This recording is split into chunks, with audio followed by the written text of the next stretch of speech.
ونصلي على رسوله الكريم أما بعد فأعوذ بالله من الشيطان الرجيم بسم الله الرحمن الرحيم رب اشرح لي صدري ويسر لي أمري واحلل عقدة من لساني يفقهوا قولي السلام علیکم ورحمۃ اللہ وبرکاتہ۔ ناظرین، آج ہم انشاءاللہ توکل کے موضوع پر بات کریں گے۔ توکل کا معنی ہوتا ہے کسی کو اپنے کاموں کا ذمہ دار بنانا، کسی پر بھروسہ کر کے اپنے مشکل کام اس کے حوالے کر دینا۔ حقیقت یہ ہے کہ انسان اپنی ذات میں بہت کمزور ہے۔ انسان مختلف کاموں کے کرنے کے لیے اپنی بھرپور جدوجہد کرتا ہے، کوشش کرتا ہے، لیکن اس کوشش کے باوجود وہ یہ چاہتا ہے کہ وہ کسی ایسے پر اعتماد کرے جو اس کی کوششوں کو کامیابی کی راہ پر لگا دے، یا وہ کوششیں برابر ہوں۔ ایسے میں انسان اگر کسی بھی انسان پر بھروسہ کرتا ہے، کسی بھی انسان پر اعتماد کرتا ہے، تو تمام انسان خود محتاج ہیں، کمزور ہیں، وہ بھروسے کے قابل نہیں۔ لیکن جب انسان اللہ سبحانہ وتعالیٰ کو پا لیتا ہے اور اس پر اعتماد اور یقین رکھتا ہے اور اپنے کاموں کو اس کے سپرد کر دیتا ہے، تو وہ اس کے لیے کافی ہو جاتا ہے۔ قرآن مجید میں اللہ تعالیٰ کا ارشاد ہے، سورۃ الطلاق کی آیت نمبر 3 میں فرمایا وَمَن يَتَوَكَّلْ عَلَى اللَّهِ فَهُوَ حَسْبُهُ، اور جو اللہ پر توکل کرتا ہے، جو کوئی اللہ پر بھروسہ کرتا ہے، تو وہ اس کے لیے کافی ہو جاتا ہے۔ یعنی اس کے فائدے کے حصول کے لیے کسی بھی کام میں یا کسی مشکل میں، کسی پریشانی میں نجات پانے کے لیے وہ اس کے لیے کافی ہوتا ہے۔ حقیقت یہ ہے کہ مومن اپنی کوششوں میں مجاہد ہوتا ہے، لیکن نتیجے کے اعتبار سے وہ متوکل ہوتا ہے۔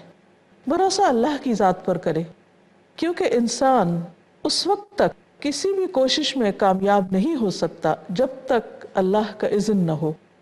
اس لیے مومن صرف اپنے زور بازو پر یا اپنی محنت اور کوشش پر اعتماد نہیں کرتا، وہ کوشش کے بعد اپنا معاملہ اللہ کے سپرد کر دیتا ہے، اور یوں ایک طرح سے اس کو اطمینان قلب بھی نصیب ہوتا ہے کہ کوشش کرنے کے بعد اب جو بھی انجام سامنے آئے گا اس میں ضرور خیر ہوگی۔ اگر وہ انجام اس کی مرضی کے مطابق ہوتا ہے تو اس پر وہ خوش ہوتا ہے، اور اگر وہ اس کی مرضی کے خلاف جاتا ہے، یعنی انسان کی کوششوں کے بعد نتیجہ انسان کی مرضی کے خلاف نکلتا ہے، تو بھی وہ اس پر پریشانی کا شکار نہیں ہوتا، مایوسی کا شکار نہیں ہوتا، بلکہ وہ اطمینان کی حالت میں ہوتا ہے کہ اس میں بھی ضرور کوئی بہتری اور خیر ہوگی، کیونکہ انجام ہر چیز کا اللہ ہی کے ہاتھ میں ہے، اور اللہ تعالیٰ سے بڑھ کر کوئی اس کے لیے مہربان اور محبت کرنے والا اور اس کی خیر چاہنے والا نہیں ہو سکتا۔ بعض اوقات لوگ توکل کے مفہوم میں غلطی کرتے ہیں۔ وہ یہ سمجھتے ہیں کہ توکل کا معنی شاید یہ ہے کہ انسان اپنی کوشش نہ کرے اور صرف اللہ سے اچھی امید رکھے اور آس لگا کے بیٹھ جائے، حالانکہ توکل کا یہ معنی درست نہیں۔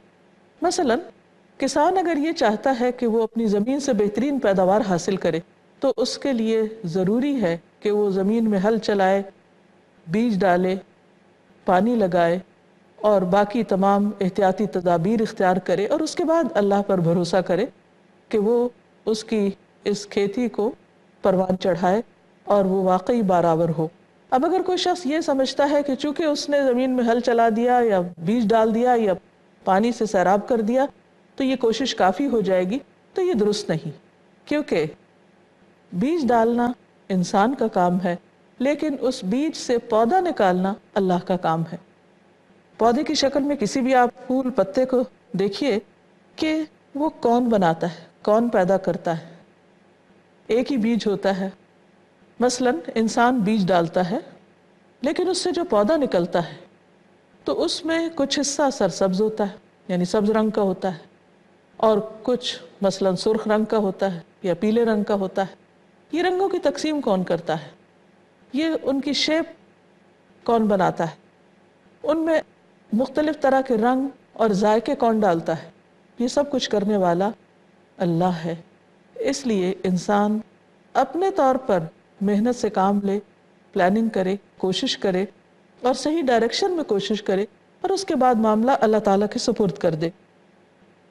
اور اس میں صرف دنیا نہیں، آخرت کے معاملات میں بھی، اور یہ چیز انسان کو مسلسل محنت پر آمادہ کرتی رہتی ہے۔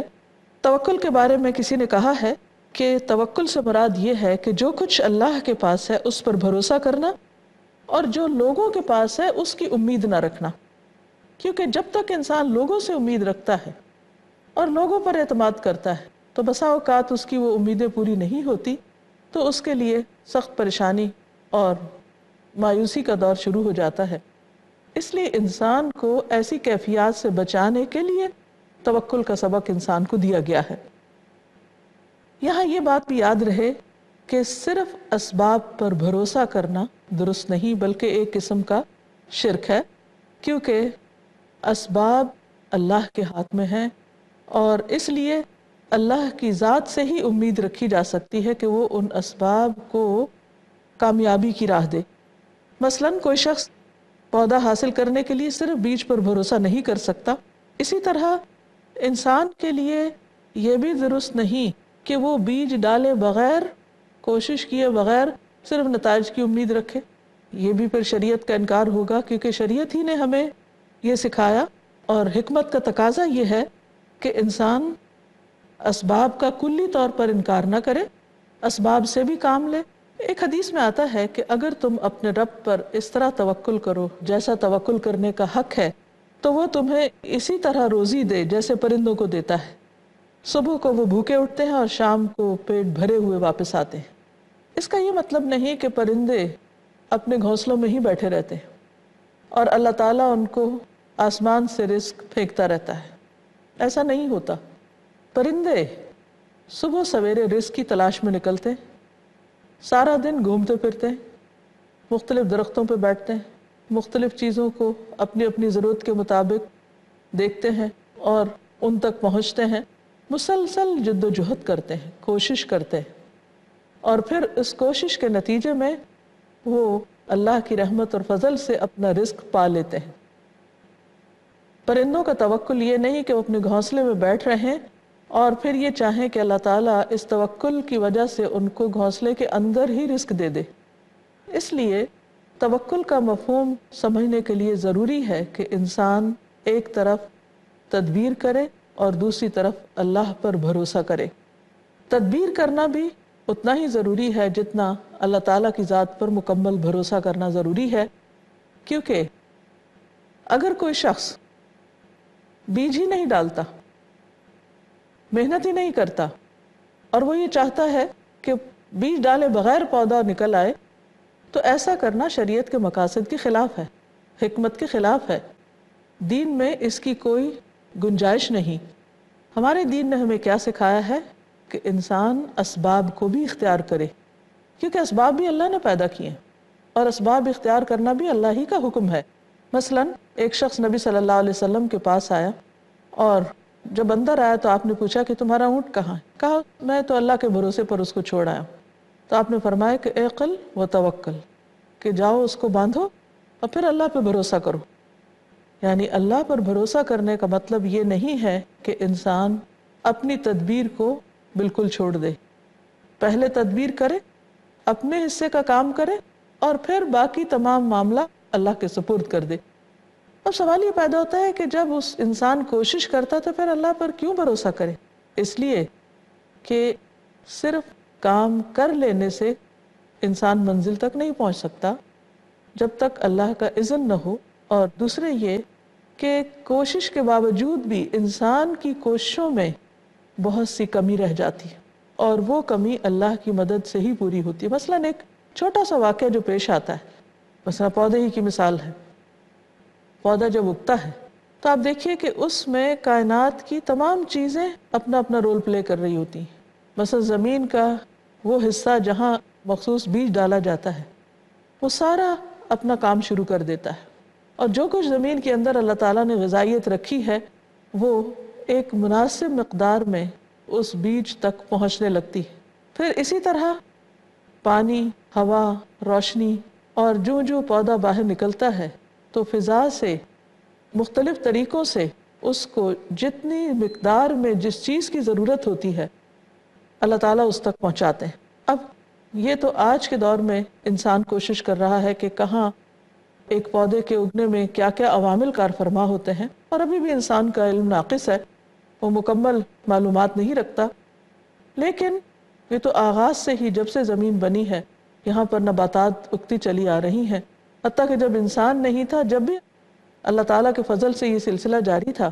کہ سوال یہ پیدا ہوتا ہے کہ یہ سب کس نے طے کیا کہ ایک پودے کو اگنے کے لیے کون سی چیز کتنی مقدار میں چاہیے، اور پھر وہ چیز اتنا ہی اپنا حصہ اس میں ڈالتی ہے اور وہ کام ہو جاتا ہے۔ یہ سب کچھ اللہ تعالیٰ کے فضل سے ہوتا ہے، اس کے اذن سے ہوتا ہے، اس کی طاقت سے ہوتا ہے۔ اس لیے بندے کے لیے ضروری ہے کہ وہ اللہ پر بھروسہ کرے اور اپنے کاموں کو اس کے سپرد کرے اور پورے دل کے یقین کے ساتھ کرے۔ زندگی میں بہت دفعہ ایسا ہوتا ہے کہ انسان کو ایسی قوتوں سے، ایسے لوگوں سے واسطہ پڑتا ہے کہ جن کا مقابلہ کرنا ضروری ہوتا ہے۔ اس میں انسان اپنی پوری محنت اور کوشش کے بعد جب اللہ پر بھروسہ کرتا ہے تو اللہ تعالیٰ کو یہ بات پسند آتی ہے اور اللہ اپنے ایسے بندوں کی مدد ضرور فرماتا ہے۔ اس لیے یہاں پر فرمایا کہ تم محنت تو کرو، لیکن اگر اللہ کی مدد آئے گی تو تمہاری محنت کامیاب ہوگی، اور اس معاملے میں اللہ ہی پر بھروسہ کرو۔ اس کا فائدہ یہ ہوگا کہ انسان بے جا قسم کی گھبراہٹ اور پریشانی سے بچ جائے گا۔ جب انسان گھبراہٹ اور پریشانی سے بچتا ہے تو اس کا پورا فوکس اور اس کی پوری توجہ اپنے کام پر ہوتی ہے، اور جو کام جتنے اطمینان کے ساتھ کیا جائے اس میں اتنی ہی بہترین کوالٹی پیدا ہوتی ہے، وہ کام اتنا ہی کوالٹیٹیو ہوتا ہے۔ اسی طرح ہم دیکھتے ہیں کہ بسا اوقات انسان زندگی میں بہت سے لوگوں سے ڈر رہا ہوتا ہے، ان کی طرف سے کسی شر یا اذیت پہنچنے کا اس کو خوف ہوتا ہے۔ اس خوف پر بھی قابو پانے کے لیے اللہ پر بھروسہ کرنا ضروری ہے۔ اللہ تعالیٰ نبی صلی اللہ علیہ وسلم کو فرماتے ہیں سورۃ النساء آیت نمبر 81 میں، فَأَعْرِضْ عَنْهُمْ وَتَوَكَّلْ عَلَى اللَّهِ وَكَفَى بِاللَّهِ وَكِيلًا۔ ان سے اعراض کرو، یعنی ان کی پرواہ نہ کرو، ان کی باتوں کی یا ان کی اذیتوں کی، اور اللہ پر بھروسہ رکھو، اور اللہ پر بھروسہ کرنا ہی کافی ہے، یعنی اللہ کا وکیل ہونا کافی ہے۔ وہ تمہارے تمام کاموں کو سنوار دے گا، تمہاری تمام امور کو درست کر دے گا۔ اس لیے بندوں کے معاملات میں بندوں سے ڈرنے کی ضرورت نہیں، اللہ پر بھروسہ کرنا ہی کافی ہے۔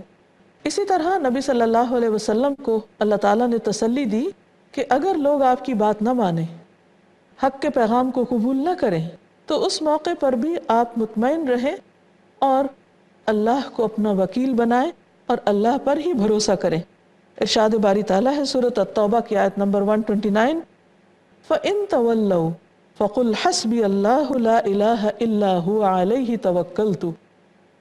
اگر وہ اعراض کریں، منہ موڑ جائیں، تو ان سے کہہ دو کہ مجھے میرا اللہ ہی کافی ہے، جس کے سوا کوئی الہ نہیں، میں اسی پر بھروسہ کرتا ہوں۔ یعنی اس موقع پر بھی اللہ کا دامن تھام لو، کیونکہ بہت دفعہ ایسا ہوتا ہے کہ دین کا معاملہ نہ بھی ہو، دنیاوی معاملات میں بھی انسان کو لوگوں کی طرف سے بعض اوقات بے رخی اور بے نیازی کا سامنا کرنا پڑتا ہے۔ بہت سے لوگوں کی بے وفائی کی وجہ سے پریشان حال ہوتے ہیں اور اپنی زندگی کو مزریبل بنا لیتے ہیں۔ بعض اوقات کسی کی طرف سے ملنے والی مدد ختم ہو جاتی ہے، کسی کا ساتھ، کسی کی دوستی، کسی کا جو تعاون ہے وہ ختم ہو جاتا ہے۔ ایسے میں انسان اپنے آپ کو دنیا میں تنہا، بے یار و مدد